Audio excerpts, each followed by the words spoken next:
यार सुबह उठ के 1.5 घंटा करूलियां करते रहते हैं, सिगरेट नहीं छोड़ते। 1950 में आलम यह था कि एक आम पाकिस्तानी के पास जो दस्तयाब पानी था वो 5600 क्यूबिक मीटर था 1950 में, और आज आलम यह है कि एक आम पाकिस्तानी के पास सिर्फ 1020 क्यूबिक मीटर पानी अवेलेबल है, और 2025 तक ये जो मिकदार है ये सिर्फ 800 क्यूबिक मीटर रह जाएगी। देखिए अजीज साहब, जिंदा कौमें ऐसे मौकों पर कैसे रिएक्ट करती हैं। यूके में कुछ अर्सा पहले प्रिडिक्ट किया गया था कि आने वाले सालों में पानी की कमी से उनको दो चार होना पड़ेगा, तो उन्होंने इस वार्निंग के फौरन बाद पानी की बचत को अपनी लाइफ स्टाइल का हिस्सा बना लिया। बिल्कुल ही नहाना छोड़ दिया अंग्रेजों ने।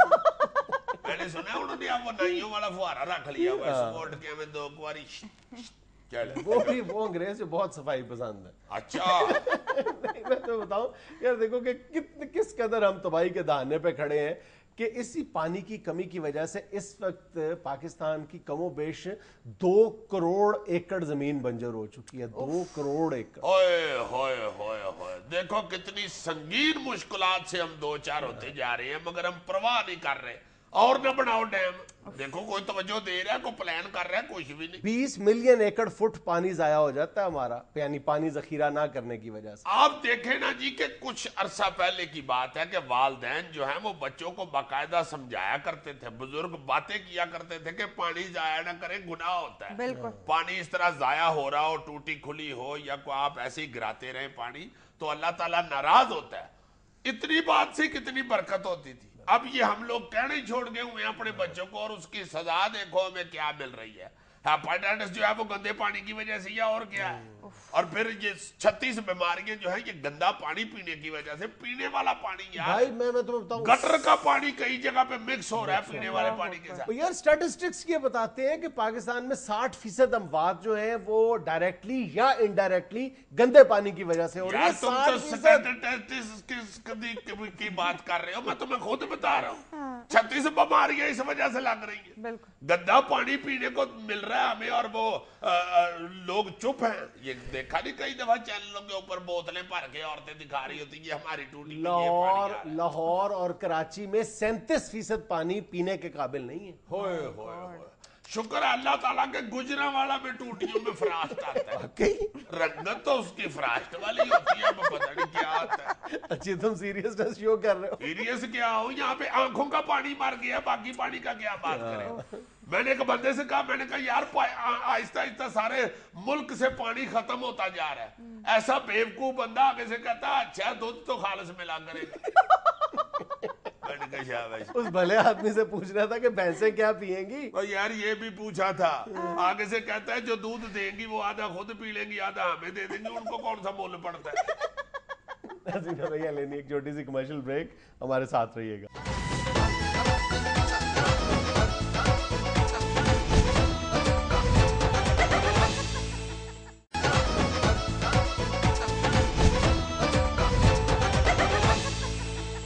वापस आ रहा हूँ। साबिक सदर का प्रोटोकॉल और बुलेट प्रूफ गाड़ी दी जाए, परवेज मुशर्रफ। तो बिल्कुल ठीक कह रहे हैं मुशर्रफ साहब, उनका हक बनता है। 2000 गाड़ी क्यों नहीं देते मुशर्रफ साहब को गाड़ी? तुम दे दो यार। लो मुशर्रफ साहब वो सादी गाड़ी नहीं दे रहे, आप बुलेट प्रूफ मांग रहे हैं। मेरे पास तो स्कूटर है जनाब बुलेट प्रूफ, वो ले ले। बुलेट स्कूटर बुलेट प्रूफ है? हाँ, जिस तरह बिस्ती प्रूफ नहीं होता, बिस्ती उसकी होती है मगर वो महसूस नहीं करता, इसी तरह मेरा स्कूटर है बुलेट प्रूफ। सो सरकार, मैं तो अपना स्कूटर ही पेश कर सकता हूँ जो मेरे पास वाहिद मेरा असासा है। और रह गई बात प्रोटोकॉल की, उसकी येद ना करे, पता नहीं जेल में प्रोटोकॉल देने का कानून है या नहीं। तुम्हें यकीन है कि मुशर्रफ साहब वापसी में जेल ही जाएंगे? और क्या पीसी बूर बन जाएंगे? उन पे किसी ने मुकदमा कराया हुआ है, तवीज नहीं कराए हुए। उनके वारंट जारी हुए हुए यार, फंड नहीं जारी हुए। हद हो गई है तुम्हारे वाली। मुशर्रफ साहब अपने रिस्क पे आना, जहाज पे ना आना। कहीं मुझे आके कहे ये यार मेरी जमानत करा दो, ये वाला मजिस्ट्रेट मुझे दफ्तर में तो घुसने देता, मेरी सुनता नहीं। अच्छा ये वाला, पिछला सुनता था तुम्हारी? नहीं, पिछला तो दफ्तर में ही नहीं था ना घुसने देता। पीपल्स पार्टी पंजाब के रहनुमा राजा रियाज का कहना है कि पंजाब हुकूमत की लूट मार से खजाना खाली हो गया। शाबाश राजा साहब, लूट मार से नहीं पोट मार से खजाना खाली हुआ है। सारा लाहौर पोट के बनाया दोबारा हजूर। 30 अरब रुपया का तो यार मेट्रो बन गया है। तो तुम्हें को गुस्सा चढ़ रहा है इतना? राजा साहब को 30 अरब देते ही इन्होंने नान मंगा लेने। अच्छा, वैसे मुखालिफिन का कहना है कि 30 नहीं 70 अरब रुपया खर्च हुआ है। यार चलो 40 अरब और सही, रात की रोटी नहीं राजा साहब ने खानी। राजा साहब के तो एक दोस्त ने मुझे बताया था एक दफा 85,000 की खीर खा गए थे। हाँ, एक दफा खीर लगाई भी थी इन्होंने। अच्छा। बेची नहीं, सारी खुद ही खाई है। होता है इस तरह, जो खुद खाने पीने का शौकीन हो ना वो फिर बेचता नहीं है। एक पहलवान बेचारे ने कोरमा लगा लिया ना, बड़ा अच्छा गोश्त मंगा के तो पका के रख लिया। बेचने लगा, सुबह पहला गाहक आया तो ऐसे बोटी डालने लगा तो कहता है नहीं ये तो मैं खाऊंगा। दूसरी नहीं ये भी मैं खाऊंगा। तीसरी पोठ ये भी मैं खाऊंगा। चौप ये भी मैं खाऊंगा। भाई जी सालन मुक गया। इसी तरह राजा साहब ने बेचने के लिए खीर पकाई ना तो घर ही चखी है। ला जी शुक्र है बाजार च नहीं खड़नी पई, घर ही विक गई जी। वाइस चेयरमैन तहरीके इंसाफ शाह महमूद कुरैशी का कहना है कि सदर जरदारी वक्त के फिरौन हैं। मुर्शद की इजाजत पर इनसे टकराने जा रहा हूँ। मैं सदके जाऊं अपने मुर्शद के। यार ये मेरे मुर्शद ने क्या किया? जरदारी साहब से टकराने की इजाजत दे दी। मुझे पहले ही हल्का हल्का शक पड़ता था कि कहीं ना कहीं मेरे मुर्शद गुस्सा निकालेंगे जरूर। और तुम्हारे मुर्शद नहीं, शाह महमूद कुरैशी साहब के अपने मुर्शद। हाँ। अच्छा, यानी अपने मुर्शद की इजाजत से जरदारी से टकराने जा रहा हूँ। वही तुम्हारे वाली बात, टकराने जा रहा हूँ और इमरान खान भी मेरे साथ हो। टकराने मैं जा रहा हूँ, साथ इमरान भी होगा। हाँ यार चूंकि जाना ही है मैंने तो उसे बिठा लूंगा साथ। उधर जाके कहेंगे कि इमरान काका ये रहा हेलमेट पकड़ना, मैं टकरा लूं। हद हो गई कुरैशी साहब। ये नहीं कहते कि मैं टकराने जा रहा हूँ, कहते हैं कि तहरीके इंसाफ टकराने के लिए जा रही है। मिल के जंग होती है, कल्ला बंदा तो सिर्फ ऐसे कर सकता है। मियां वाली में एक पड़ोसी का कुत्ता दूसरे का बटेर खा गया। मुकदमा दर्ज करवाने पर पुलिस एहलकार हंसते रहे। बहुत अच्छे थे। ਤੁਹਾਨੂੰ ਇਤਰਾਜ਼ ਬਟੇਰ ਖਾਨ ਤੇ ਵੇ ਜਾਂ ਪੁਲਿਸ ਦੇ ਹੱਸਣ ਤੇ ਵੇ? ਦੇਖੋ ਤਾਂ ਸਹੀ ਨਾ ਕੇਸ ਕੀ ਜਨਾਬ ਸਾਹਿਬ ਦੇ ਤੇ ਹਾਸਾ ਨਿਕਲੇ ਹੋਰ ਕੀ ਹੋਵੇ? ਹੱਦ ਹੋ ਗਈ ਯਾਰ। ਉਹ ਕੁੱਤਾ ਅਗਰ ਤੇਰਾ ਬਟੇਰ ਖਾ ਗਿਆ ਤਾਂ ਕੀ ਕਰੀਏ ਅਸੀਂ? ਇਹ ਕਿਹੜੇ ਮੁਜਰਮ ਦੇ ਖਿਲਾਫ ਆ ਗਏ ਇੱਥੇ ਪਰਚਾ ਲਹਾਉਣ ਵਾਸਤੇ? ਐਡਾ ਅਜੀਬ ਜਿਹਾ ਮੁਜਰਮ, ਪਤਾ ਲੱਗੇ ਜੀ ਐਸਐਚਓ ਫੜਨ ਵਾਸਤੇ ਕੀ ਆਏ? ਅੱਗੋਂ ਮੁਜਰਮ ਵਾਉ ਕਰਨ ਲੱਗ ਪਿਆ। ਕੀ ਕਾਨੂੰਨ ਦੀ ਇੱਜ਼ਤ ਰਹਿ ਗਈ ਜੀ? ਅੱਲਾ ਨਾ ਕਰੇ ਜੇ ਮੁਜਰਮ ਐਸਐਚਓ ਨੂੰ ਵੱਢ ਲਵੇ, ਬਾਅਦ ਚ ਕਿੱਥੇ ਅਸੀਂ ਕਾਨੂੰਨ ਦੀ ਧੁਨੀ ਚ ਟੀਕੇ ਲਵਾਉਂਦੇ ਫਿਰਾਂਗੇ? हद हो गई है। वो बटेर खा लिया, दफा करो यार इस गल नूं। चलो फर्ज करो फड़ के ले जांदा मुजरम, फड़ लेंदा जी, फड़ लेंदा यार मुजरम। ऐसी सारी रात मुजरम भौंकदा रहे, सारा थाना जागण डे जी मुजरम भौंकण डे। ਉਹਨੂੰ ਜੁਰਮ ਕਿਵੇਂ ਮੁਕਵਾਵਾਂਗੇ ਯਾਰ? ਮਾਰ ਛਿੱਤਰ ਉਹਨੂੰ ਲਾਲ ਹਲਕਾਨ ਕਰ ਦੇਂਗੇ, ਉਹਨੂੰ ਮੰਨਣਾ ਹੀ ਨਹੀਂ। ਕਿਵੇਂ ਦੱਸੇਗਾ ਉਹ ਬਈ ਮੈਂ ਬਟੇਰ ਖਾਧਾ? ਜਿੰਨੇ ਮਰਜ਼ੀ ਉਹਨੂੰ ਛਿੱਤਰ ਮਾਰ ਲਓ, ਉਹਨੇ ਤਾਂ ਕੋਈ ਬਿਆਨ ਦੇਣਾ ਨਾ, ਬਹੁ। ਕਿੰਨਾ ਬੁਰਾ ਲੱਗਦਾ ਇਹੋ ਜਿਹਾ ਇਕਬਾਲੀ ਬਿਆਨ ਲਿਖਦੇ ਆ। वक्त होता है एक छोटी सी कमर्शियल ब्रेक का। हाजिर होते हैं तस्वीरों और वीडियोस पर तबसरे के साथ।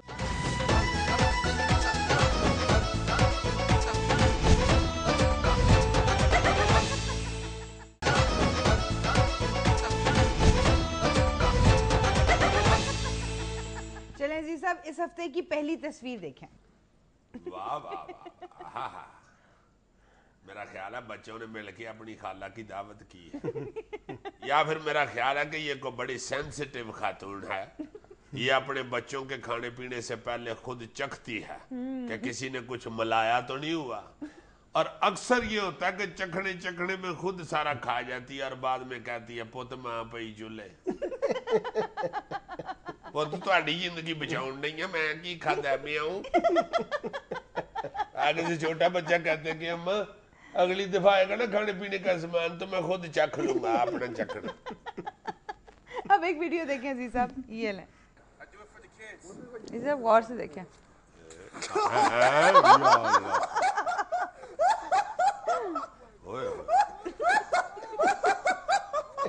बहुत अच्छे, हंसी तो जरा उसकी सुनो, ये तो कोई श्रीलंका की नाजिया बेग लगती है। हाँ सही न्यूज का खत्म हो, हंसी के अंदर जो चालाकी है वो नोट कर रहे हो। जैसे इधर हमारी हुकूमत नहीं पेट्रोल के एकदम 10 रुपये बताती और फिर अवाम के चीखने चिंगाड़ने पे 3 रुपये कम कर देती है और अवाम मुतमईन हो जाती है। उस वक्त इस तरह हंसती है हुकूमत। अजीज साहब ये तस्वीर देख के आप क्या कहेंगे? ये लें। हाय माँ सदके जाए, देखो वो कमजोर सा बंदा बेचारा किस तरह उसको खींच रहा है, जैसे हमारी आवाम नहीं महंगाई के हाथी को रोकने की कोशिश कर रही होती और वो बिल्कुल इजी आगे बढ़ता जाता है। बिल्कुल। और छड़ दे भाई, उसकी पूछल बीच में से निकल गई तो फिर किथे मरम्मत करांदा फिरे। ये क्यों नहीं कहते कि बदमस्त अमरीकी हाथी को हमारी हुकूमत रोकने की कोशिश कर रही है? हाय हाय हाय, बयानों से और वजाहतों से। अच्छा जी, अगली भी आप तस्वीर ही देखें अजीज साहब। शाबाशी, ये किसकी है चित्री वाली पिस्तौल? किसी व्यूअर ने भेजी है अजीज साहब। यार कैसे कैसे लोग देखो आइडिया लगाते हैं। बिल्कुल। घर में डाकू आ जाए तो घर वाले कह रहे हो कि डाकू साहब बैठो जरा सी पिस्तौल छील ली। डाकू भी आगे से गया हो यार छेल के चलाना, कहीं मैं मार के तिलकता ना फिरूं। वैसे इस पिस्तौल का पूरा ब्रस्ट मारे ना तो इसका मिल्क शेक बन जाता है। चले अजीज साहब आप नेक्स्ट तस्वीर देखें। ये लें। हाय माँ सदके जाए, देखो जरा किसी बदतमीज बच्चे ने ऊपर लिख दिया है, जानू अभी तो मेरी शादी नहीं हुई, सेकंड ईयर में हूँ। वो अम्मा बेचारी दिल करे इंटरनेट पे हकीम बद परहेज से गोडियों के दर्द की दवाई पूछ रही हो या अपने मरहूम शोहर से कब्रिस्तान चैटिंग कर रही हो, या शायद उसकी सहेली ने उसे मेल की हो, खैरा बीबी 2 गुत्ता करके और फ्राक पहन के फिरा करो, इजराइल इस तरह की माइयां उठा रहा है। इस तरह की माइयां बगैर आलूओं के आलू गोभी बहुत अच्छी बनाती है। बगैर आलूओं के आलू गोभी कैसे? यार बन जाती है। रहमान मलक बगैर लॉ एंड ऑर्डर के 5 साल लॉ एंड ऑर्डर की वजारत काट गया। चलें सर, ये अगली तस्वीर देखें। ये क्या है जी? अजीजी साहब, गाड़ी सब्जियों से सजी हुई है। हाय हाय हाय हाय हाय, जितनी सब्जी महंगी हो गई अब तो सब्जी खुद कहती होगी मुझे गड्डी पे से जाके लेके चलो, नहीं तो दफा हो जाए यहाँ से। वो देखो ना पीछे कार गोभी का फूल लगा हुआ है। हाँ जी। उसने कहा गाँव परे मारे एडी तू गाजर है, चल उधर मेरा रेट बेच दे अपने में, मुझे सेंटर में होने दो, चलो दफा हो जाओ इधर उधर। वैसे पाजनाद लगता है किसी डाढ़े बंदे का ही ब्याह है। देखो यार रास्ते में से उसने सब्जी लेके गड्डी पे ही सजा ली है और बीवी को गाड़ी में कह रहा होगा कि कर्मा लिए जानती बस गड्डी तो सब्जी पुट के हांडी पकानी। अच्छा अजीज साहब, ये तस्वीर देख के बताएं कि आपके जहन में सबसे पहली बात क्या आती है? दिखाएं यारा। ये लें। वाह वाह वाह वाह वाह, देखो यारा जीप ने पहुंचे टूंगे हुए। ये चिक्कड़ वाली गलियों में चलते हुए इस तरह शलवार ऊंची कर लेती है। क्योंकि इसको 2-3 दफा अम्मी ने मारा नहीं, उतरी तो नवा सूट पवा के पहनने तो गंदा करके ले नहीं। बड़ा आगे से कलपती है कि अम्मा हुण मैं की करा, हुण पाकिस्तान दी सड़कें चिकड़ो चिकड़ी हुई हैं। अजीज साहब ये देखें हमारे कल्चर की क्या खूबसूरत अक्कासी है। दिखाओ जरा। ये लें। वाह वाह वाह वाह, कल्चर में इस तरह की चीजें देख के तो ये बहुत खुश होता है। ये वाकई कमाल की चीज है, दरख्त के साथ शीशा बांध के शेव करना और फिर उधर सड़क के ऊपर कुर्सी पे बैठ के शेव करवाना। ये भावे दोवे जने सड़क के ऊपर बैठे हुए दरख्त के नीचे, बातें ये यरदारी और इक़वाम मुत्तहिदा की ही करते। शेव करते हुए यही कह रहा है कि मैं हुण की करिए, हुण जी जरदारी आज गया सदर। वो शेव कराते हुए कह रहा था असी वोट दिते ने उन्होंने, वो किहड़ा आप आ गया। बस बाऊ जी ये साडे मुल्क च तमाशा अमरीका ने लाया है। आह अमरीका ने तमाशा लाया ते तूने ना टक ला। ये टक भी अमरीका ने लाया है। यार मैं सुनिया निगरान वजीर आजम रख लिया ने, रख लिया ने, हुण तू आराम नाल शेव करा। इस सैलून का सबसे बड़ा फायदा ये होता है कि आज आम के दरख्त के नीचे है, कल जामुन के दरख्त के नीचे होगा मोबाइल सैलून। हाय हाय हाय, अगर ठंडी शेव करानी है तो शतूत के नीचे ले जा।